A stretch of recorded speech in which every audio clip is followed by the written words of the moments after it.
देश में हिंदू मारे जा रहे हैं, भारत का संविधान कहाँ है? और एक देश एक न्याय वाली व्यवस्था में समानता वाला विधान कहाँ है? हम लोग संविधान को मानने वाले लोग हैं, संविधान को नहीं। संविधान यानी सबके लिए बराबर का जो संविधान होगा, हिंदुओं के लिए अलग, मुसलमान के लिए अलग, इस जाति वाले के लिए अलग, उस जाति वाले के लिए अलग, ऐसे संविधान को हम नहीं मानते, हम संविधान को मानते हैं।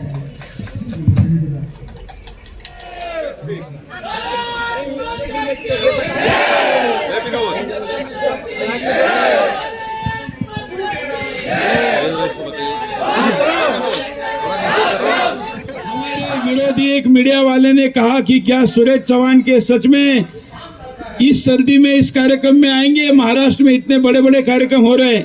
तो हमारे दूसरे विरोधी ने कहा कि अगर लव जिहाद के विरुद्ध कोई अकेला भी खड़ा होगा तो सुरेश चौहान के पहुंचेगा। कौन आया? कौन आया? शेर आया, शेर आया, कौन आया? कौन आया? शेर आया, शेर आया। कौन आया? कौन आया?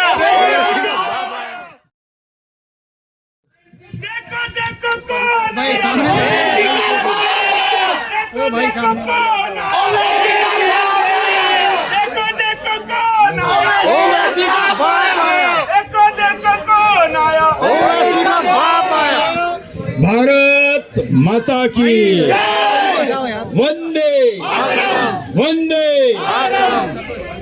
अरे कम से कम इमाम बुखारी तक जाना चाहिए। हाँ? भारत माता की वंदे। आज दिल्ली के सबसे संत रविवार को भी हमारी माता बहनों को बचाने के लिए यहाँ जंतर मंतर उपस्थित सभी हिंदू शेर और शेरनियों को जय श्री राम।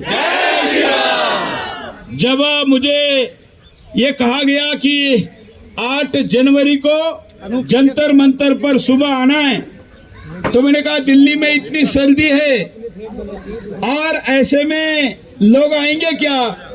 तो आयोजकों ने कहा कि हम यही तो देखना चाहते हैं कि सोशल मीडिया पर बातें करने वाले, इधर उधर नारे देने वाले और इतने सर्दी के बाद भी जो आएगा वो असली हिंदू कार्यकर्ता रहेगा। तो आज मेरे सामने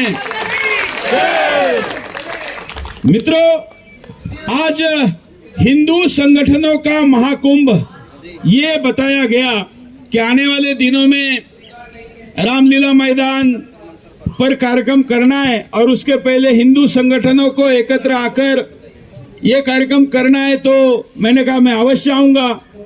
एक ट्वीट बड़ा इंटरेस्टिंग मैंने रात में पढ़ा। जब मैंने ट्वीट किया कि मैं आज सुबह जंतर मंतर पे आऊंगा, तो हमारे विरोधी एक मीडिया वाले ने कहा कि क्या सुरेश चौहान के सच में इस सर्दी में इस कार्यक्रम में आएंगे? महाराष्ट्र में इतने बड़े बड़े कार्यक्रम हो रहे हैं। तो हमारे दूसरे विरोधी ने कहा कि अगर लव जिहाद के विरुद्ध कोई अकेला भी खड़ा होगा तो सुरेश चौहान के पहुंचेगा। और मैं जानता हूं कि इन कैमरों में वो कैमरे वाला भी है जिसने ये ट्वीट किया हुआ है।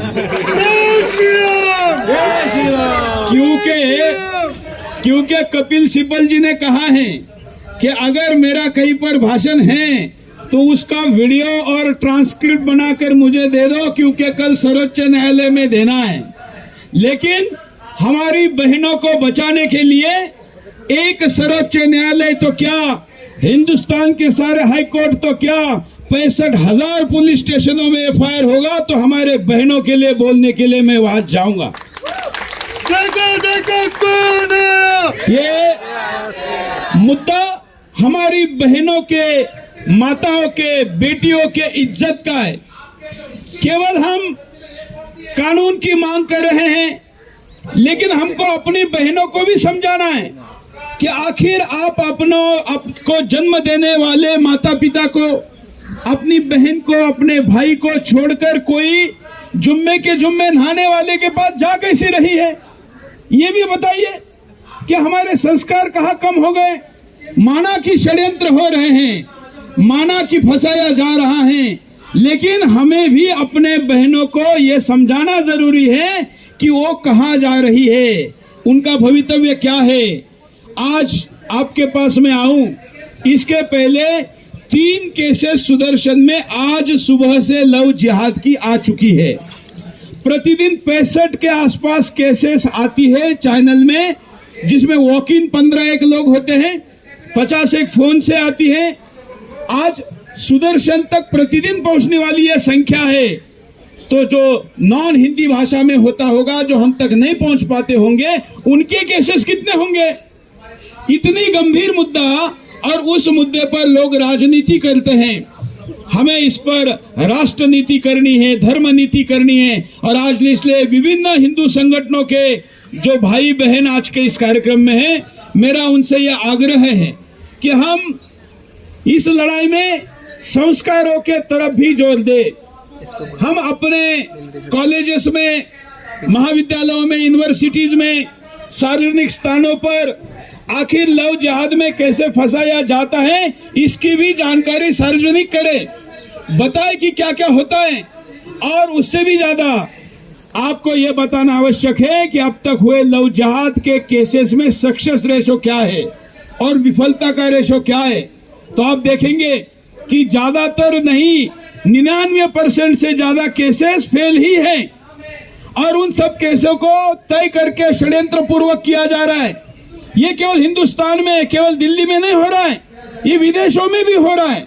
जहां जहां हिंदू की तरह वहां की मूल कम्युनिटी माइनॉरिटी में चली जाती है, चली जाए, इसलिए जो जो खेल करने चाहिए उसमें धर्मांतरण हो, उसको लोगों को अपने मूल संस्कृति से, जड़ों से भटका कर सेक्युलर करना हो, और उसके बाद फिर प्रत्यक्ष मजहबी शिकार करना हो, उसका एक रास्ता लव जिहाद है।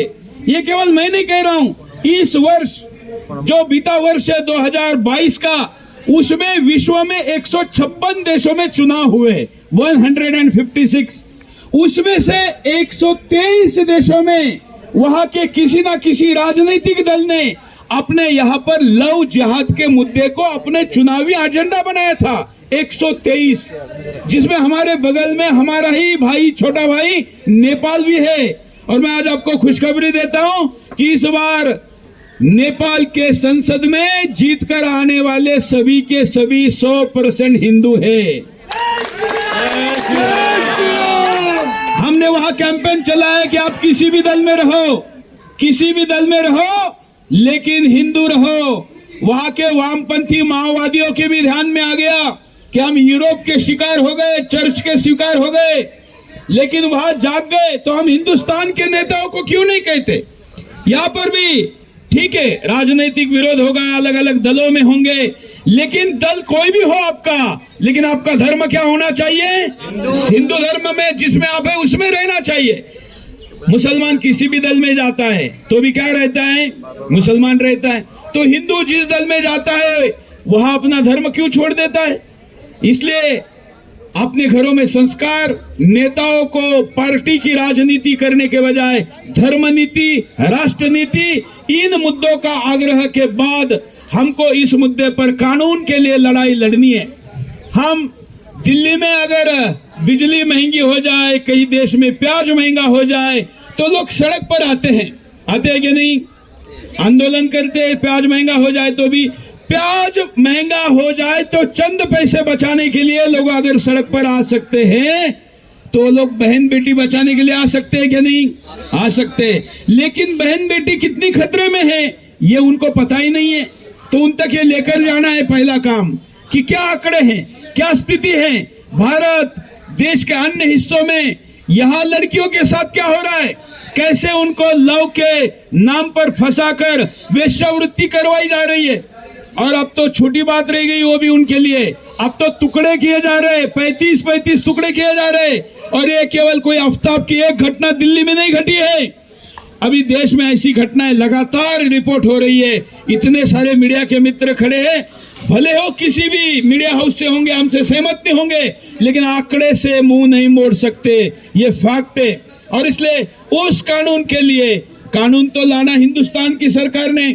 आप अभी देख रहे होंगे, आजकल मैं महाराष्ट्र में समय दे रहा हूं जिसमें हिंदू आक्रोश मोर्चे निकल रहे हैं, लाखों की संख्या में लोग सड़क पर आ रहे हैं, हिंदू हुंकार रैलियों में लाखों लोग आ रहे हैं। ये क्यों आ रहे हैं? क्योंकि वहां के कार्यकर्ताओं ने प्रचार किया बताया कि कितनी लड़कियां जा रही है, किस संख्या में जा रही है, वो सारी घटनाएं समाज को बताई, तो वहां लोग सड़क पर आए।